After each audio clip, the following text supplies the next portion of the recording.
What is your biggest health risk? Does it show up in the mirror? You could look slim, normal, and even be classified as fit, and still be quietly accumulating and building insulin resistance, inflammation, and long-term disease. Heart attacks do not start the day of the attack. Diabetes does not start the day your sugar goes to more than 10 millimoles. It starts years earlier with metabolic dysfunction.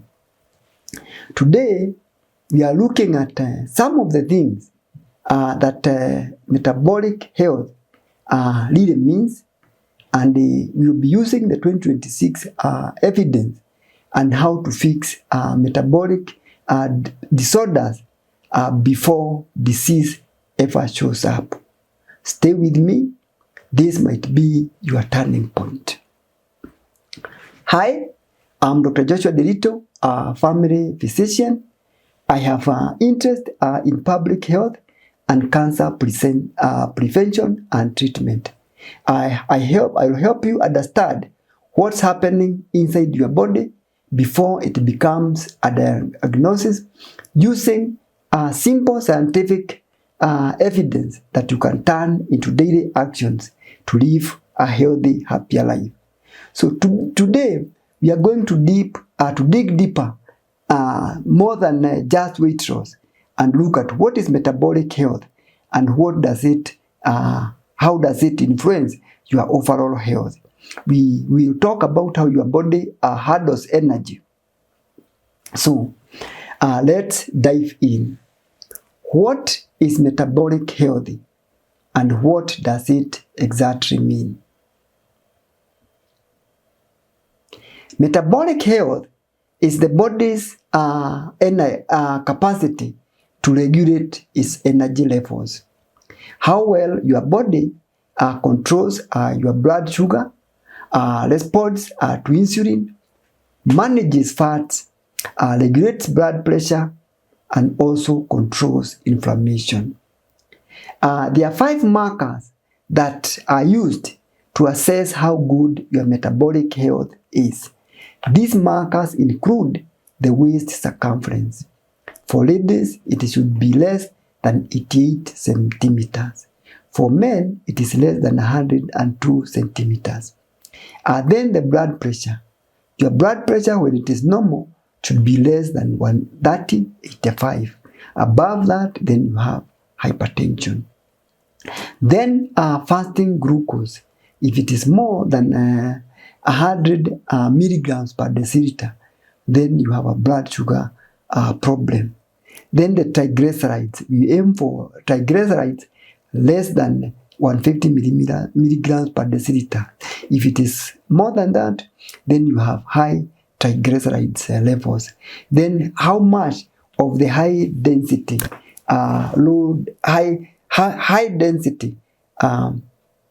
lipoproteins do you have?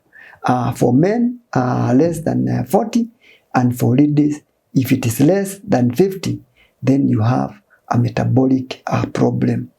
So then we talk about metabolic syndrome when you have 2 of these symptoms plus central obesity. We talk about central obesity when you have more than 102 centimeters of your belly waist circumference for men, and more than 88 centimeters of your waist circumference for ladies. And then you have, if you have hypertension, you have high triglycerides and low high density lipoproteins, any of those 3, then, or hypertension, then you have metabolic syndrome. Large reviews in the Lancet in the 2025-2026 analysis confirm that these markers, what we have talked about, the metabolic syndrome, they have a big association with heart diseases, type 2 diabetes, stroke, and even fatty liver. And then this will lead to more risk of some certain cancers. As I've said before, there are more than 13 cancers that are associated with having excessive belly fat. So here is the key. Metabolic health is internal. It is not obvious to the outside people, but you can be skinny fat. You look thin, but you have more belly fat. You have more of triglycerides.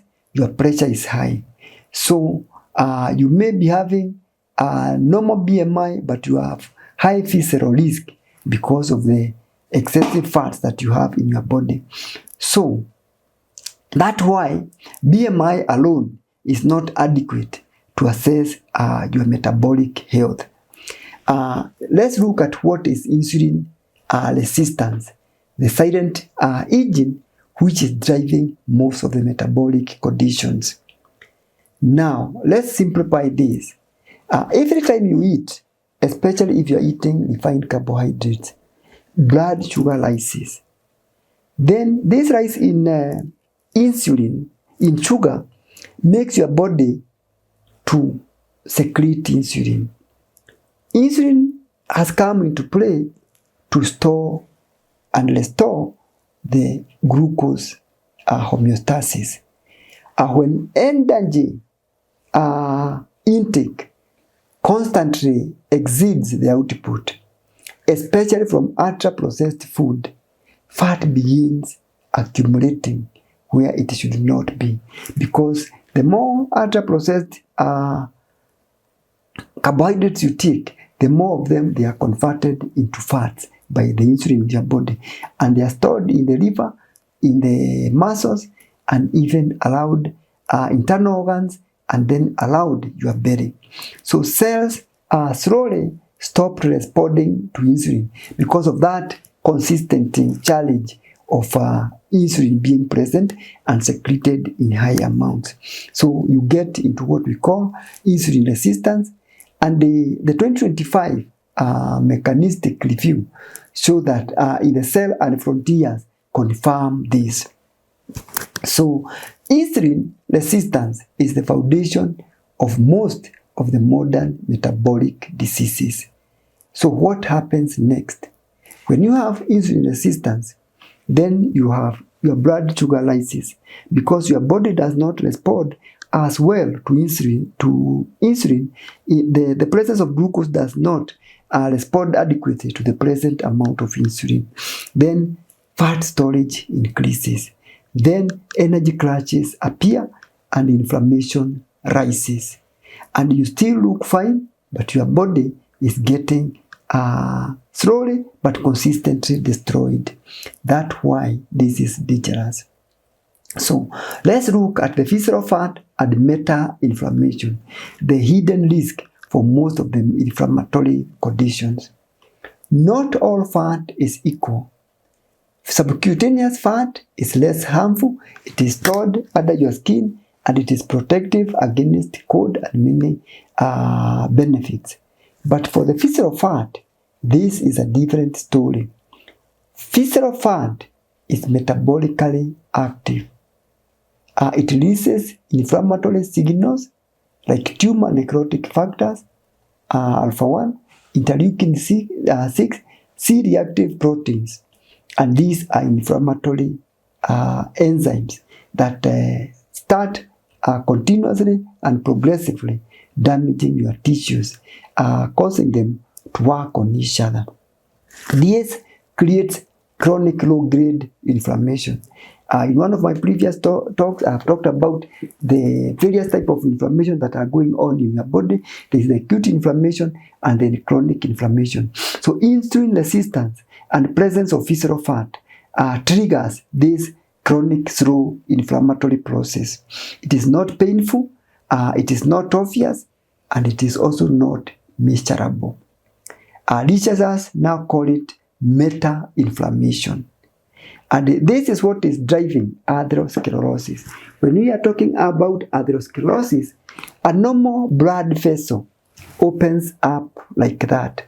But when atherosclerosis accumulates, the vessel starts blocking, progressively narrowing, and finally it can close or open up. And this is what drives conditions like heart attacks, strokes, and even gangrene or vascular insufficiencies in your lower limbs.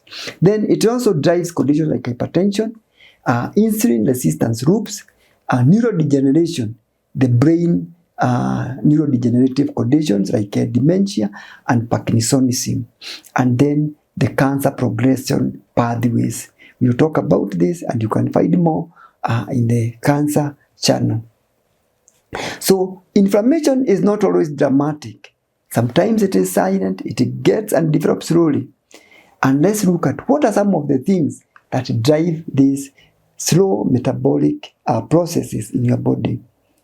The ultra-processed foods, the desk jobs, sitting for too long, staying too much in the traffic.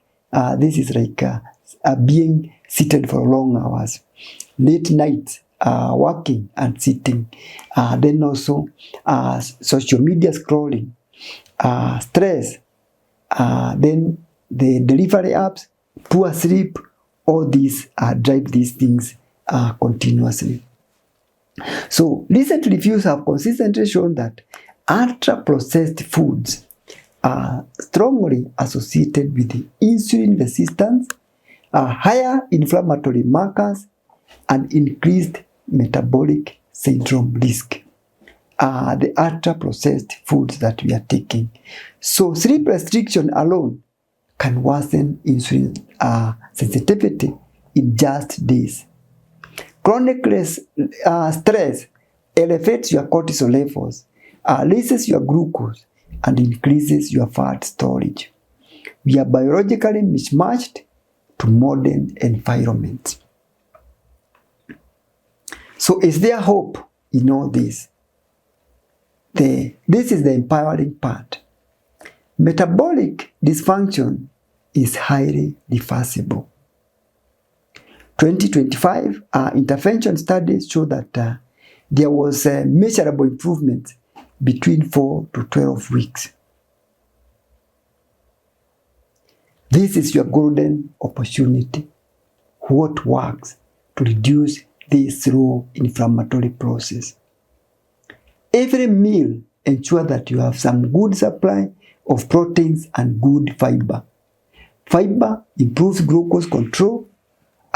Proteins stabilize insulin response, and they help you stay satiated for long without craving for food. And they also help stabilize your gut microbiome, which is necessary to maintain good and control the inflammatory processes. Reduce the ultra-processed food. Whole foods lower the inflammatory burden. So the Kenyan foods like sukuma wiki, the beans, the eggs, the avocado, the fish, and the ugali from the grounded maize, not the sifted maize meal, but the whole grain maize flour. Then resistance training. Incorporate this 2 to 3 times in a week on top of your aerobic exercises. Lifting weights increases your muscle mass, and this increases your glucose uptake even without the help of insulin. This will improve insulin sensitivity significantly and improve your health. So do it 2 to 3 times in a week. Walk after meals. 20 minutes of walking lowers your post-meal glucose spikes. Practice it. Then sleeping for 7 to 9 hours for adults and 8 to 12 hours, 8 to 10 hours for teenagers. Poor sleep disrupts insulin regulation quickly. Then stress regulation. Stresses of life will always be with you, but there are things that you can do to help you manage your stress. Practice the box breathing, mindfulness, walking, prayer, gratitude practice. If you want more tips, you can check in my channel on how to do these things. Cortisol impacts everything. You don't need extreme diet you need metabolic stability. So, stop asking yourself, how do I lose weight? Start asking yourself, how do I improve my metabolic health? When your metabolism health heals, your energy improves, and you also find cravings stopping, fat loss becomes easier, your laboratory markers improve, your weight becomes a byproduct of good metabolic reset. Metabolic health is not about, is about how your cells respond to energy. You can't always see dysfunction in the mirror, but you can measure it through what I've talked about. And you can also reverse it and maintain it with good metabolic practices. If this has changed how you think about your health, comment metabolic reset. If you want more guidance on how to set your metabolic health, subscribe to the Health Insight 360 program. We will guide you consistently for your metabolic reset.